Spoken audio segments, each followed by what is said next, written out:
Sahur itu kan momen yang krusial banget ya. Kita mengisi bahan bakar buat seharian penuh berpuasa. Tapi pernah nggak sih kita berhenti sejenak dan berpikir, di saat perut lagi kosong-kosongnya, apa sih yang sebenarnya kita kasih ke tubuh kita? Pertanyaan ini mungkin kedengarannya agak dramatis ya, tapi ada alasan yang kuat banget di baliknya. Yuk, kita coba bedah bareng-bareng cerita yang sesungguhnya terjadi di dalam tubuh kita setiap kali kita memilih menu sahur. Yap, kita akan ngomongin soal penjahat. Kenapa? Karena di balik makanan yang kelihatannya enak, gurih, renyah, ternyata ada beberapa elemen yang, jujur aja, kurang bersahabat sama tubuh kita. Terutama sama jantung kita. Mari kita kenalan sama mereka satu persatu. Kenalan sama penjahat pertama, lemak trans. Coba bayangin deh, minyak yang dipakai buat ngegoreng, terus dipakai lagi dan lagi. Nah, panas yang ekstrim itu mengubah struktur kimianya, jadi sesuatu yang asing buat tubuh kita.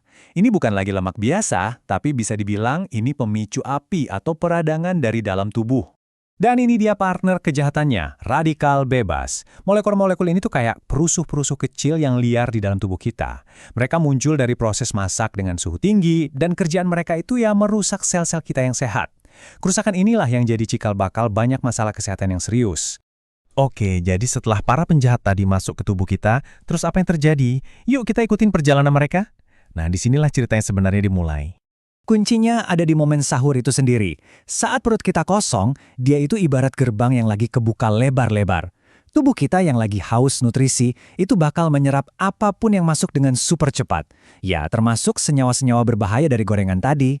Prosesnya itu terjadi cepat banget dalam 3 langkah. Pertama, penyerapan kilat. Karena perut kosong, semua langsung masuk ke sistem. Kedua, serangan dari dalam pun dimulai. Pasukan lemak trans dan radikal bebas ini mulai memicu peradangan. Dan parahnya lagi, mereka mengubah kolesterol baik kita jadi kolesterol jahat yang teroksidasi. Dan yang ketiga, ini dia risiko jangka panjangnya. Pembuluh darah kita yang harusnya lentur dan fleksibel, perlahan-lahan jadi kaku dan menyempit. Inilah yang kita kenal sebagai aterosklerosis. Oke, cukup ya cerita seremnya. Setiap ada penjahat, pasti ada pahlawan kan? Nah, sekarang kita balik ceritanya. Kita punya kekuatan loh buat mengubah alur cerita ini. Kita bisa memilih pahlawan untuk kesehatan kita sendiri. Coba kita lihat perbedaannya. Kontras banget kan? Di satu sisi ada si penjahat, metode menggoreng yang penuh risiko. Di sisi lain ada para pahlawan, memanggang, mengukus, sama menumis. Metode-metode ini menjaga nutrisi makanan kita tanpa harus menciptakan pasukan penyerang buat jantung. Jadi, ini dia nih para pahlawan praktis yang bisa langsung kita undang ke dapur kita, bahkan buat sahur nanti. Memanggang, mengukus, atau menumis sebentar dengan sedikit minyak yang sehat. Pilihannya simple, tapi dampaknya itu loh, luar biasa. Pada akhirnya, ini tuh bukan cuma soal menghindari yang jelek, tapi ini soal kita secara aktif memilih yang baik. Setiap pilihan makanan sehat yang kita buat itu adalah sebuah investasi. Pesan ini ngena banget ya. Ini bukan pengorbanan, tapi ini adalah sebuah tindakan kepedulian buat diri kita sendiri. Investasi kecil setiap hari untuk keuntungan kesehatan yang nggak ternilai harganya di masa depan. Jantung kita udah kerja non-stop buat kita, nah inilah cara kita bilang terima kasih balik ke dia.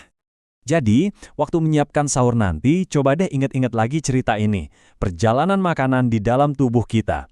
Pilihannya sepenuhnya ada di tangan kita. Jadi, pertanyaannya adalah, investasi apa yang akan Anda buat untuk jantung Anda malam ini? Terima kasih sudah menyimak. Sampai jumpa.